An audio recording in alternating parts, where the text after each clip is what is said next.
সপ্তাহত 48 ঘণ্টাতকৈ বেছি কাম কৰাব নোৱাৰিব একেটা ষ্ট্ৰেছত 9 ঘণ্টাতকৈ বেছি কাম কৰাব নোৱাৰিব আৰু শ্ৰমিকক মই 24 ঘণ্টা দোকান খোলা ৰাখিলো তাৰমানে শ্ৰমিকৰ 3টা শিফট কৰিব লাগিব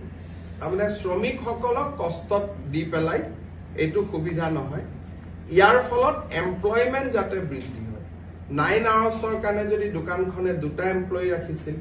এতিয়া 24 ঘণ্টাৰ কাৰণে তেওঁ দুটা 3টা শিফটত আৰু 4জন বেছিকৈ এমপ্লয়ী ল'ব যাতে আমাৰ অসমত নিয়োগৰ সুবিধা হ'ব পাৰে ব্যৱসায় বাণিজ্য ভাল হ'ব পাৰে বিহুৰ বতৰৰ আগত পূজাৰ বতৰৰ আগত তাৰ বাবে আমি এই সিদ্ধান্ত গ্ৰহণ কৰিছো আপোনালোক সকলোৱে জানে যে এই প্ৰকল্পটোত ভাৰত চৰকাৰৰ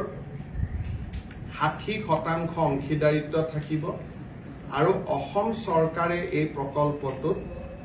40% অংশীদাৰিত্ব ল'ব আৰু যদি ইণ্ডিভিজুৱেল এণ্টিটি হিচাপে চাব যাওঁ ভাৰত চৰকাৰৰ 4টা সংস্থাই ইয়াত নিজৰ অংশীদাৰিত্ব ল'ব কিন্তু অসম একত্ৰিতভাৱে অসম চৰকাৰৰে আটাইতকৈ বেছি অংশীদাৰিত্ব থাকিব অৰ্থাৎ 40% আৰু ৰাজ্য চৰকাৰৰ বাবে ই এটা বৃহৎ বিনিয়োগ হ'ব এইজন মন্ত্ৰী গুৱাহাটীৰ মুখ্যমন্ত্ৰীৰ কাৰ্যালয়ৰ পৰা সংলগ্ন হয় আৰু কেইবাগৰাকী মন্ত্ৰী ডিব্ৰুগড়ত উপস্থিত থাকে আজিৰ কেবিনেটে প্ৰধানমন্ত্ৰী নৰেন্দ্ৰ মোদী ডাঙৰীয়াক ধন্যবাদ জনায় যে যোৱাকালি ভাৰত চৰকাৰে নামৰূপত 12.7 লাখ মেট্ৰিক টন ক্ষমতাৰে ইউৰিয়া আৰু এমোনিয়া প্লান্ট এটা নিৰ্মাণৰ বাবে অনুমোদন জনায় আৰু এই গোটেই প্ৰকল্পটোৰ বাবে 10,601 কোটি টকা ধাৰ্য কৰে মই বিনম্ৰতাৰে সৈতে ৰাইজক জনাব বিচাৰিম যে এই নামৰূপৰ ইউৰিয়া প্লান্ট বা এমোনিয়া প্লান্ট নিৰ্মাণৰ ক্ষেত্ৰত প্ৰধানমন্ত্ৰী নৰেন্দ্ৰ মোদী ডাঙৰীয়াই কেন্দ্ৰীয় বাজেট আৰু এডভান্টেজ আসাম 2.0 ঘোষণা কৰিছিল আৰু এডভান্টেজ অসম কাৰ্যসূচীত যোগদান কৰি গৈয়েই প্ৰধানমন্ত্ৰী ডাঙৰীয়াই প্ৰথম সুযোগতে এই বিশেষ প্ৰকল্পটো কেন্দ্ৰীয় কেবিনেটৰ দ্বাৰা অনুমোদিত কৰোৱায় আপোনালোক সকলোৱে জানে যে এই প্ৰকল্পটোত ভাৰত চৰকাৰৰ 60% অংশীদাৰিত্ব থাকিব আৰু অসম চৰকাৰে এই প্ৰকল্পটোত 40% অংশীদাৰিত্ব ল'ব আৰু যদি ইণ্ডিভিজুৱেল এণ্টিটি হিচাপে চাব যাওঁ ভাৰত চৰকাৰৰ 4টা সংস্থাই ইয়াত নিজৰ অংশীদাৰিত্ব ল'ব প্ৰয়োজনীয় যিখিনি কাম কাজ কৰিব লাগে সেইখিনি আমি সমাপন কৰিবলৈ চেষ্টা কৰিম আজিৰ কেবিনেটে আমাৰ মৰাণ জনগোষ্ঠীৰ বাবে এটা গুৰুত্বপূৰ্ণ সিদ্ধান্ত গ্ৰহণ কৰে আমি সকলোৱে জানো যে অৰুণাচল প্ৰদেশত বিভিন্ন স্থানত মৰাণ জনগোষ্ঠীৰ লোকসকলে বাস কৰে কিন্তু অৰুণাচল চৰকাৰে তেওঁলোকৰ যিয়ে অসুবিধা নহওক কিয় এই যুৱক যুৱতীসকলক বা বাসিন্দাসকলক স্থায়ী নাগৰিকত্বৰ প্ৰমাণপত্ৰ নিদিয়া বাবে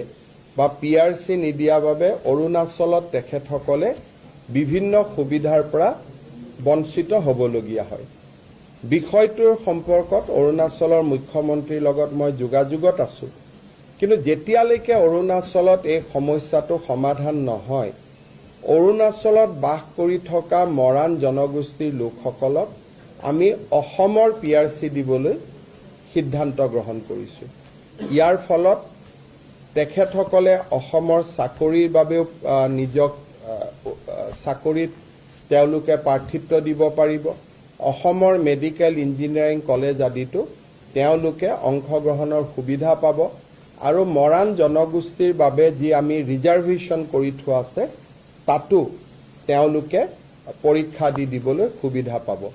মই ভাবো যে এইটো অসমৰ আটাইতকৈ প্ৰাচীনতম জনগোষ্ঠী মৰাণ জনগোষ্ঠীৰ বাবে আজি কেবিনেটে এটা ঐতিহাসিক সিদ্ধান্ত গ্ৰহণ কৰে।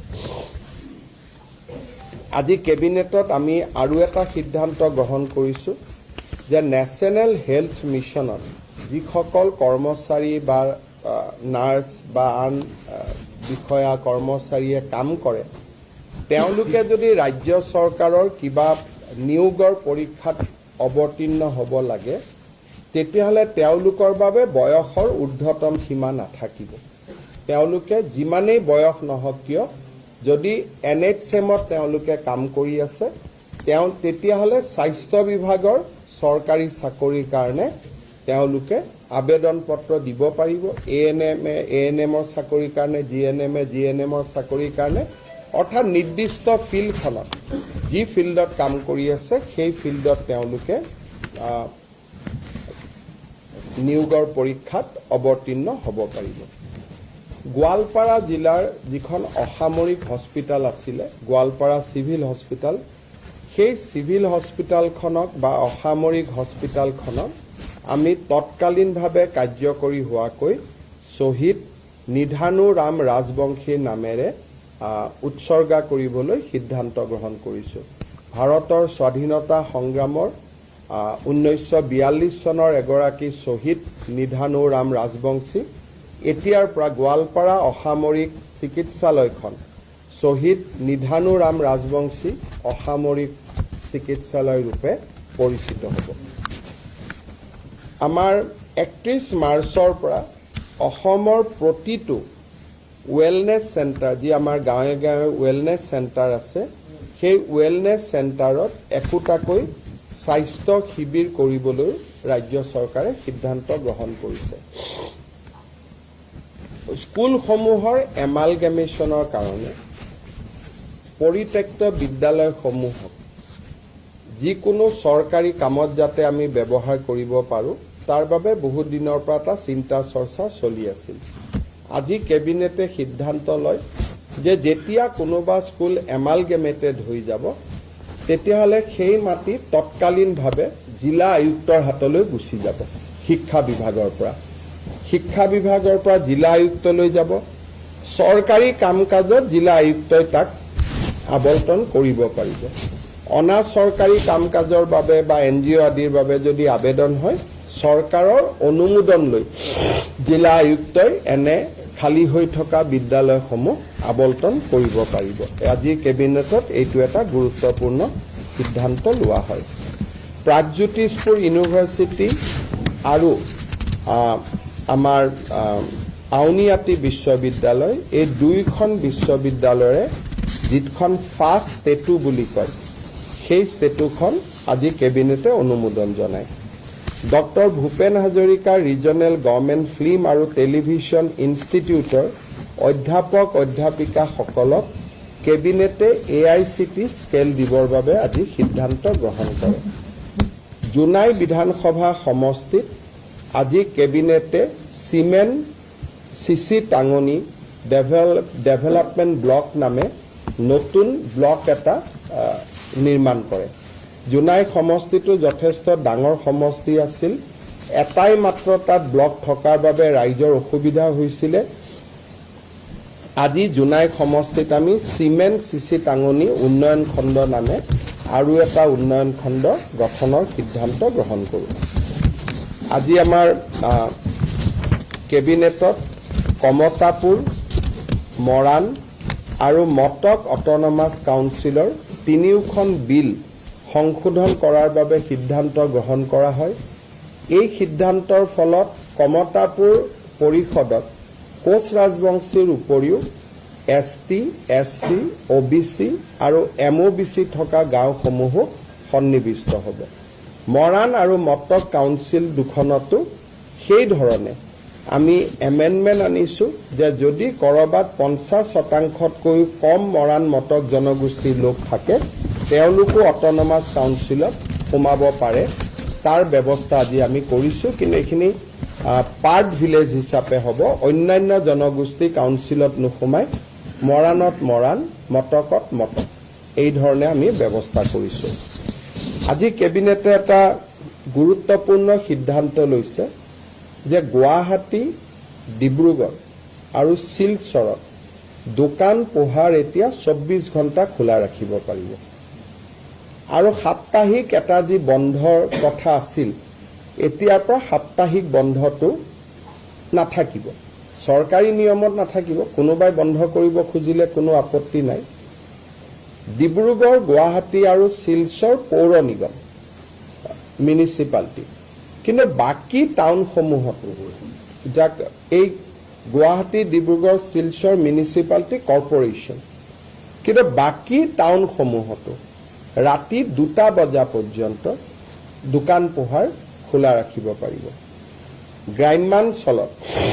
ৰাতি 11 বজালৈকে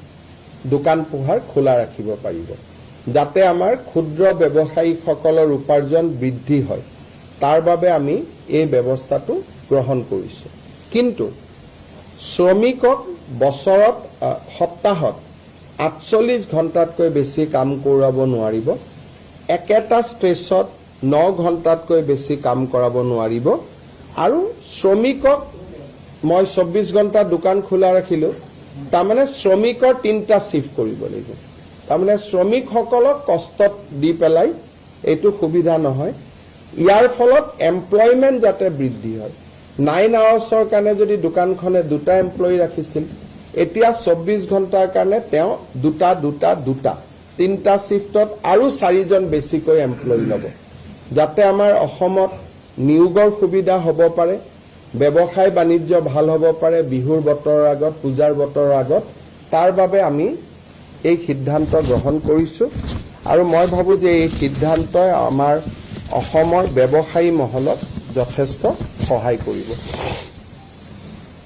আমাৰ অসমৰ কামৰূপ আৰু বঙাইগাঁও জিলাত দুখন PRF আছিল PRF মানে প্ৰপ'জ ৰিজাৰ্ভ ফৰেষ্ট এখনৰ নাম চৰাইবাহা এখনৰ নাম খোৰাগাঁও এই দুইখনকে আমি ৰিজাৰ্ভ ফৰেষ্টলৈকে আজি কনভাৰ্ট কৰিছো তাৰ ফলত অসমত বনাঞ্চলৰ মাটিকালি বৃদ্ধি হ'ব এই দুইখন প্ৰপ'জ ৰিজাৰ্ভ ফৰেষ্ট হোৱা বাবে আমাৰ ৰিজাৰ্ভ ফৰেষ্টৰ মাটিকালি 700 হেক্টৰ বৃদ্ধি পাব আজি আমাৰ কেবিনেটত আৰু এটা সিদ্ধান্ত গ্ৰহণ কৰা হয় ডেভেলপমেন্ট কাউন্সিল সমূহে কেতিয়াবা নিজৰ বাজেট নাথাকিলেও অতিৰিক্তকৈ কিছুমান অৰ্ডাৰ আদি দিয়া দেখা যায় কিছুদিন আগতে তেনেকে সোণোৱাল কছাৰী কাউন্সিলত খেলিমেলি হৈছিল আমৰি কাৰ্বিত খেলিমেলি হৈছিল কাউন্সিলে নিজৰ বাজেটতকৈ বেছি ধনৰ কোনো ঠিকা দিব নোৱাৰিব বুলি আজি কেবিনেটে নিজৰ বিধিখন সংশোধনী কৰে চাহ বাগিচা অঞ্চলত ৰাস্তা বনাবৰ বাবে কেবিনেটে আজি 262 কোটি টকা অনুমোদন জনায়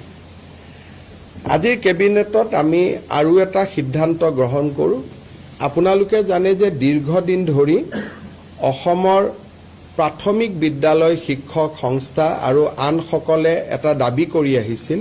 যে প্ৰধান শিক্ষকৰ পদ প্ৰাথমিক বিদ্যালয়বিলাকত হ'ব লাগে ইতিমধ্যে আমি এইটো সিদ্ধান্ত লৈছিলো যে য'ত 150 ছাত্ৰ ছাত্ৰী আছে তাতে প্ৰধান শিক্ষক পদ আমি সৃষ্টি কৰিম তাৰ পিছত আমি সিদ্ধান্ত ললো যে 100 যদি ছাত্ৰ ছাত্ৰী আছে তাতো আমি এটা প্ৰধান শিক্ষকৰ পদ সৃষ্টি কৰিম এই প্ৰক্ৰিয়া ইতিমধ্যে আৰম্ভ হৈছে কিন্তু আজি আমি কেবিনেটত এটা খুব ইম্পৰ্টেন্ট সিদ্ধান্ত লৈছো যে যদি কোনোবা স্কুলত 50 জন ছাত্ৰ ছাত্ৰী আছে 50 টোটাল যদি ষ্টুডেন্ট আছে এলপি স্কুলত এটো ইউপি আৰু হাই স্কুলক লৈ এটো সমস্যা নাই এটো অকল এলপি স্কুলক লৈ সমস্যা আছিল যদি 50 জন ষ্টুডেন্ট আছে তেতিয়ালে তাত আমি এটা প্ৰধান শিক্ষকৰ পদ সৃষ্টি কৰিম এই সিদ্ধান্তৰ ফলত বহু দিন ধৰি প্ৰাথমিক শিক্ষক সন্মিলনী বা আন শিক্ষকসকলে কৰি অহা বিভিন্ন তেওঁলোকৰ ক্ষোভ বা প্ৰতিবাদ সামৰণি পৰিব বুলি মই বিশ্বাস কৰোঁ যে এতিয়া 50 জন ছাত্ৰ ছাত্ৰী হলেই এজন প্ৰধান শিক্ষকৰ পদ আমি স্কুলত সৃষ্টি কৰিম আৰু এই প্ৰধান শিক্ষকসকল BDO হ'ব, তেওঁলোকৰ বিত্তীয় আৰু প্ৰশাসনিক ক্ষমতাও থাকিব। এতিয়া মই আপোনালোকৰ এটা বিশেষ ইতিহাসৰ পৃষ্ঠালৈ আপোনালোকৰ ধ্যান আকৰ্ষণ কৰিব খুজিম। অসমৰ প্ৰথমগৰাকী অকংগ্ৰেছী মুখ্যমন্ত্ৰী শ্ৰী গোলাপ বৰবৰাৰ জন্ম শতবাৰ্ষিকী 29 আগষ্ট 2025 পৰা আৰম্ভ হ'ব। অসমৰ ৰাজনীতিত আৰু আমাৰ জাতীয় জীৱনত প্ৰয়াত গোলাপ বৰবৰাৰ এক সাগৰ সমান বৰঙণি আছে। আমি সকলোৱে জানো যে 1968 চনৰ পৰা 1974 চনলৈ তেখেত ৰাজ্যসভাৰ সাংসদ আছিল। জৰুৰী অৱস্থাৰ সময়ত কংগ্ৰেছে তেখেতক কাৰাগাৰত নিক্ষেপ কৰিছিল। 1978 চনৰ 12 মাৰ্চ তাৰিখে অসমৰ 6জন মুখ্যমন্ত্ৰী হিচাপে তেওঁ দায়িত্ব গ্ৰহণ কৰিছিল। তেখেতৰ নেতৃত্বত 10 বিঘা মাটি পৰ্যন্ত খেতিয়কৰ খেতিৰ খাজানা মাফ হৈছিল। 10ম শ্ৰেণী পৰ্যন্ত সকলো বিদ্যালয়ৰ মাচুল মাফ কৰি দিয়া হৈছিল। চিকিৎসালয়ত গভৰ্ণমেণ্ট চিকিৎসালয়ত মাচুল নোহোৱাকৈ ৰোগী চোৱাৰ ব্যৱস্থা তেওঁৰ দিনতে আৰম্ভ হৈছিল। দয়াং বনাঞ্চলত থলুৱা লোকৰ মাটি সংৰক্ষণৰ বাবে তেখেতে কাম কৰিছিল আৰু এই ধৰণে তেখেতে বহুবিলাক আনকি অসমত ক্ষুদ্ৰ চাহ বাগিচা নিৰ্মাণৰ কামতো তেখেতে এক বিশাল বৰঙণি আগবঢ়াইছিল। ৰাজ্য চৰকাৰে গোলাপ বৰবৰা ডাঙৰীয়াৰ জন্ম শতবাৰ্ষিকী গাম্ভীৰ্যপূৰ্ণভাৱে এটা বছৰ পালন কৰিবলৈ সিদ্ধান্ত লৈছে। 29 আগষ্ট 2025 পৰা আৰম্ভ হ'বলগীয়া এই জন্ম শতবাৰ্ষিকীত আমি কেনেদৰে পালন কৰিম তাৰ বিষয়ে নিৰ্ধাৰণ কৰিবলৈ মন্ত্ৰী ৰঞ্জিত কুমাৰ দাস, ডক্টৰ ৰণোজ পেগু আৰু অজন্তা নেওগৰ নেতৃত্বত এখন কেবিনেট সাব কমিটি গঠন কৰা হৈছে আৰু এই কেবিনেট সাব কমিটিখনে প্ৰয়াত গোলাপ বৰবৰাৰ পৰিয়াল আৰু তেওঁৰ সান্নিধ্য লাভ কৰা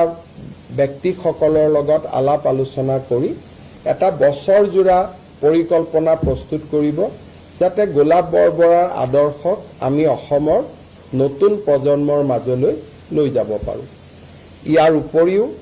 এই বছৰটোৰ ভিতৰতে অসমৰ এখন ৰাজ্যিক শিক্ষানুষ্ঠানত বা আন ৰাজ্যিক এটা অনুষ্ঠানত প্ৰয়াত গোলাপ বৰবৰাৰ নামেৰেও নামাঙ্কিত কৰাৰ বাবে আমি সিদ্ধান্ত লৈছোঁ আৰু কেবিনেট সাব কমিটিখনে এই অনুষ্ঠানটো আমাক দেখুৱাই দিব যে এই অনুষ্ঠানটি আপোনালোকে বা কেবিনেটে গোলাপ বৰবৰাৰ নামত নামাঙ্কিত কৰিব পাৰে। মই সকলো ৰাইজৰ এই ক্ষেত্ৰত সহযোগিতা বিচাৰিছোঁ। চতুৰ্থতে আমাৰ এইকেইটা দিন বাতৰি কাকতত ৰংঘৰত কৃত্ৰিম বানপানী সৃষ্টি হোৱাৰ বাতৰি ওলাই আছে। ৰংঘৰ পৰ্যবেক্ষণ কৰিবলৈও কেবিনেটে এটা লোক নিৰ্মাণ বিভাগ আৰু ৱাটাৰ ৰিচোৰ্চ ডিপাৰ্টমেণ্ট আৰু আৰ্বান এফেয়াৰ্ছ ডিপাৰ্টমেণ্ট আৰু আৰ্কিঅলজি ডিপাৰ্টমেণ্ট এই চাৰিওটা ডিপাৰ্টমেণ্টৰ বিষয়া সন্নিৱিষ্ট এটা এক্সপাৰ্ট টীম ৰংঘৰলৈ পঠাবৰ বাবে সিদ্ধান্ত গ্ৰহণ কৰিছে।